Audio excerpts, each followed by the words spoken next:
And yes guys, we have a tons of third-party figures coming up, including ones that we have been waiting for more news, as well as brand new figures of new characters that we have not got yet from brand new third-party companies, both for MPM scale and potentially study series scale. CT10 Super Leaders is another NPM rated Optimus Prime figures that was reviewed in February of 2025. The figures look fairly amazing with a movie accurate proportion for Optimus Prime, especially on the leg region. But the chest and abdominal section of these figures seem a little wide in comparison to the movie accurate proportion. The figures have a super clean backpack, which is definitely one of the highlights of this mold. And as an NPM rated figure, this Optimus Prime is exactly the same size as the Black Apple Optimus Prime 3rd leader, or actually being slightly taller at 30cm tall. Seeing both of them side to side, you can see that the leg region definitely got beefier on this version in comparison to that of the 3rd leader Optimus Prime. The chest region got compacted and being closer to the neck region, which make it look a little more natural. But with the chest being compacted, this unfortunately also make the arms to be too far away from the shoulder and the chest, and the abdominal section also appears to be a little too wide. The skinnier proportion of this design is also showcased very well while it's standing next to the KO Dark of the Moon version of the Creed Zero Optimus Prime. And yes, this CT10 Super Leaders will be the direct competitor to Unique Toys UTR10, which is one of the most promising upcoming MPM rated Bayverse Optimus Prime figures.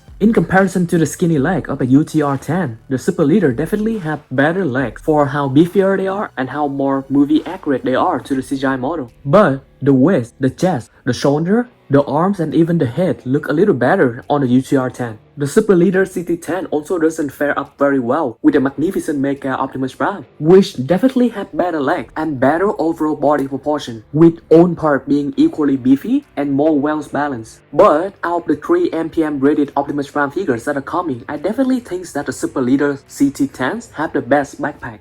However, unfortunately, it seemed to have the weakest wheels out of all of the Optimus Prime in comparison to even the Black Apple Optimus Prime. For that, these figures appears to be the only one that use fake wheels in robot mode. At least until now, we finally have a first look at our painted CGI model and painted prototype for this CT10 Super Leader, and especially the vehicle mode. And here is the painted CGI model that we have for the CT10 Super Leader, which appears to be rather basic with the red, blue, and silver colors. At least from the CGI model, we can confirm that this CT10 Super Leader will also come in 2 forms, either the 2007 or Revenge of the Fallen form or the Dark of the Moon form with a special chest piece. But the most important thing is that we can confirm that the vehicle mode of this CT10 Optimus Prime will be at least on par with the 3rd leader vehicle mode, which have the movie accurate antenna and a movie accurate rear mirror. Furthermore, this vehicle mode will have an extremely clean back, which looks so movie accurate, even better than those of the MPM mode, and potentially even better than those of the Unique Toys or Magnificent Mecha Optimus Prime vehicle mode. We even have photos of the first painted prototype of this CT10 model, which honestly look rather underwhelming due to how bright the silver look and how light the blue colors is on these figures, especially when we look at the bright blue pieces right in the middle of the forehead of Optimus Prime, which make him look like Vision or Raven. And we have a similar case to the back of the figures, in which the bright colors make the figure look rather cheap. The fake wheels shown on the hips of the figures also don't look that good. And yes, we know for sure that they are fake wheels because they're right here on the middle of the truck mode and right next to the actual real wheels. Due to how rainy the plastic look, we can definitely tell that this is merely a prototype, so of course the latest version can be improved a lot. So hopefully the next prototype will look significantly better than this version.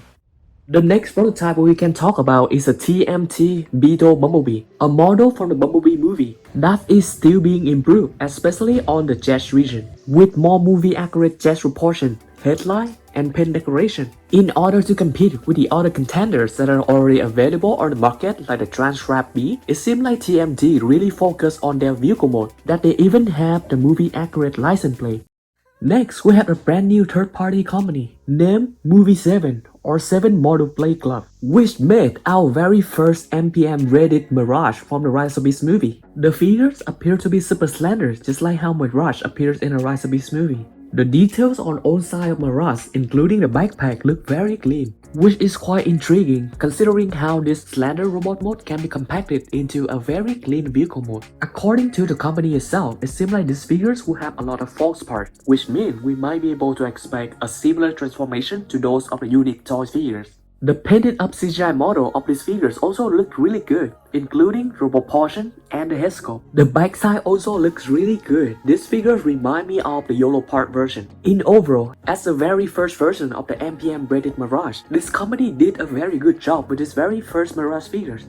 And not only Mirage, they're also working on the Rise of this Bumblebee, which also look very promising as an NPM rated figures. The backside of these figures look extremely clean, and I really like how they split their wings door into 4 parts to replicate the 4 wings in the movie. This Bumblebee vehicle mode look really clean and it doesn't seem to be too round like some of the previous model at all. And furthermore, these figures actually have functional doors and functional hood for the vehicle mode. For me, just for having the functional doors and hood, these figures already beat so many competitors on the market. It's amazing how this brand new third-party company can come up with so many good designs at the same time, not only Mirage or this Bumblebee, but also another figures. That is this brand new NPM rated Scourge right here. Again, the very first NPM rated figures for a new character like Mirage Scourge. The figure looks so much proportionally accurate that it is skinny just like how it appears in the movie. Even the backside of the figure got cleaned up so nicely that we barely see any exposed vehicle most part. It's unfortunate that because this is an unlicensed figure, so we wouldn't be getting all of the insignia that Scourge have on his shoulders or on his body. Another slight unfortunate things on this figure is that the shoulders seem to be a little off in comparison to most of the model that we have seen so far. But on the bright side, these figures have the highlight features that their claw arm actually can be transformed into the iron blaster that Scourge used in the movie, marking the very first transformable iron blaster for Scourge. To have that nice looking robot mode, it seemed like the vehicle mode was definitely compromised, considering how clunky and messy that back of the vehicle mode looked. The back of the truck mode definitely doesn't look perfect even after we remove the storage weapon. But another positive note is that we also be getting the functional doors for the truck mode, which look quite amazing considering that we actually are getting the interior details for the cabin. And then we have another brand new third-party company, which is making a high-octane age of extinction Bumblebee. This figures that we're seeing right here is actually quite small because it's an actually 33 scale sample of this mold.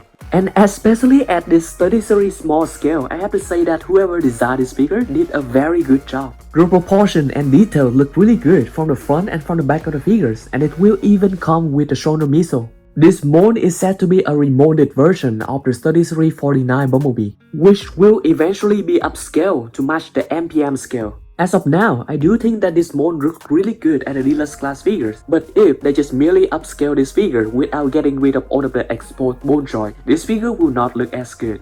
And yes, we do have the vehicle mode of this mold as well, which looks relatively good, similar to the deluxe class high-octane Bumblebee. Let me know which figures are you guys waiting for the most.